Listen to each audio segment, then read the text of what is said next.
Breaking news. పశ్చిమ గోదావరి జిల్లాలో aqua రైతులు క్రాప్ హాలిడేని ప్రకటించారు. ఎలమంచిలి మండలం సిరగాలపల్లిలో సుమారు 10.5 ఎకరాల్లో క్రాప్ హాలిడే ప్రకటించారు. ఫీడ్ ధరలు తగ్గించి నాణ్యమైన సీడ్ ని సరఫరా చేయాలని ఆక్వా రైతులు డిమాండ్ చేశారు. ఆక్వా హాలిడే పేరుతో రొయ్యల చెరువుల వద్ద ఫ్లెక్సీలను ఏర్పాటు చేశారు. ఆక్వా రైతులు క్రాప్ హాలిడే ప్రకటించడం పాలకొల్లు నియోజకవర్గంలో చర్చనీయాంశంగా మారింది. గత 11-12 సంవత్సరాలుగా ఆక్వా చెరువులు సాగు చేస్తున్నాం.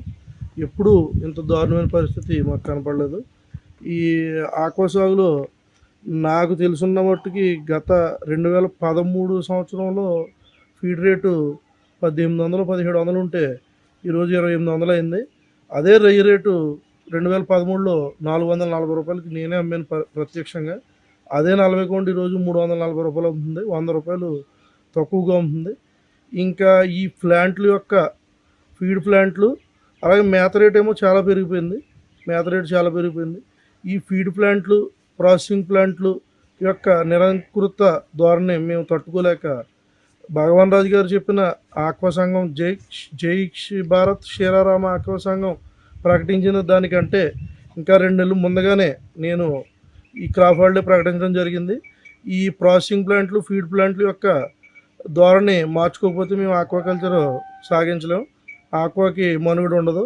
ఈ ధోరణి మార్చుకుని ఫీడ్ రేట్లు తగ్గించి అలాగే రొయ్య రేటు కూడా సమతుల్యంగా దాని రేటు పెంచి కౌంట్ వేరియేషన్ చాలా దారుణం. ఆ 50 కౌంటు 310 రూపాయలు ఉంటే, 60 కౌంటు 310 రూపాయలు ఉంటే 50 కౌంటు 320 రూపాయలు, అంటే 50కి 60కి 20 రూపాయలేనా? మోర్ డీటెయిల్స్ మా ప్రతినిధి సాగర్ అందిస్తారు. సాగర్, శిరగాలపల్లిలో సుమారు 10.5 ఎకరాల వరకు క్రాప్ హాలిడే ప్రకటించారు ఆక్వా రైతులు. ఆక్వా రైతుల ప్రధాన డిమాండ్స్ ఏంటి? రాధిక, ట్రంప్ తీసుకున్న నిర్ణయంతో ఇక్కడ ఆంధ్రాలో పశ్చిమ గోదావరి జిల్లా ఉన్న ఆక్వా రైతు దిగాల పడిపోయే పరిస్థితికి వచ్చాడు. గత కొద్ది కాలంగా రొయ్యకి సంబంధించిన కౌంటు ధరలో వ్యత్యాసంతో రైతులు ఇబ్బంది పడే పరిస్థితులు ఉన్నాయి. ప్లాంట్ యజమానులు అందరూ సిండికేట్ అయ్యి రొయ్య ధర నిర్ణయిస్తున్నారు. దానివల్ల కేజీకి 40 నుండి 50 రూపాయల దాకా నష్టపోతున్నాడు. 150 కౌంట్కి వచ్చేసరికి ఈ నష్టం మరింత పెరిగే అవకాశం ఉందంటూ కూడా రైతులు కొంత దిగాలు పడిపోయే పరిస్థితికి వచ్చారు. మరోపక్క ఇప్పటికే రాష్ట్ర ప్రభుత్వం చర్చలు జరుగుతుంది. మరోపక్క పాలకొల్లు బేస్గా ఉన్నటువంటి జై భారత్ క్షీరరామ ఆక్వా రైతు సంఘం ఆధ్వర్యంలో ఇప్పటికే వారు క్రాప్ హాలిడే ప్రకటించడం జరిగింది.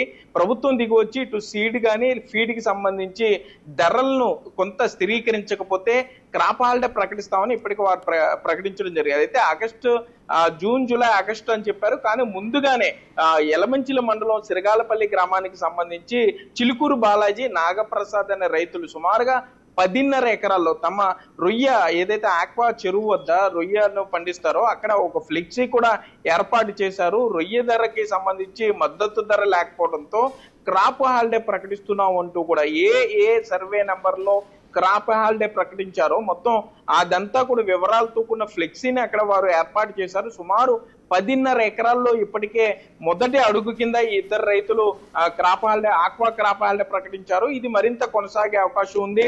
రేపు ఎల్లుండి మరి 11 ఎకరాలు కొంత మరింత రైతులు కూడా వీరి బాటలోనే నడిచే అవకాశం ఉంది. ఎందుకంటే జై భారత్ క్షీరరామ ఆక్వా సంఘానికి సంబంధించిన అధ్యక్షుడు గొట్టుముక్కల గాంధీ భగవాన్ రాజు ఇప్పటికే చెప్పడం జరిగింది. రొయ్య రైతు పూర్తిగా నష్టాల ఊబిలో కూరుకుపోతున్నాడు. ప్లాంట్ల సిండికేట్ మీద చర్యలు తీసుకోవాలి. ఫీడ్ మీద రేటు తగ్గించాలి. కనీసం కేజీకి 15 రూపాయలైనా తగ్గించాలని వారు డిమాండ్ చేస్తున్నారు. దాంతో పాటుగా సీడ్ వచ్చేసరికి అది స్పష్టమైన ఏదైతే క్వాలిటీ ఉన్న సీడ్ సప్లై చేయాలంటూ కూడా రైతులైతే ఇక్కడ డిమాండ్ చేస్తున్నారు. అయితే కొంత ఇప్పుడు ఈ ఇద్దరు రైతులు తీసుకున్న నిర్ణయం కొంత పశ్చిమ గోదావరి జిల్లా వ్యాప్తంగా హాట్ టాపిక్ గా మారిందని చెప్పుకోవచ్చు.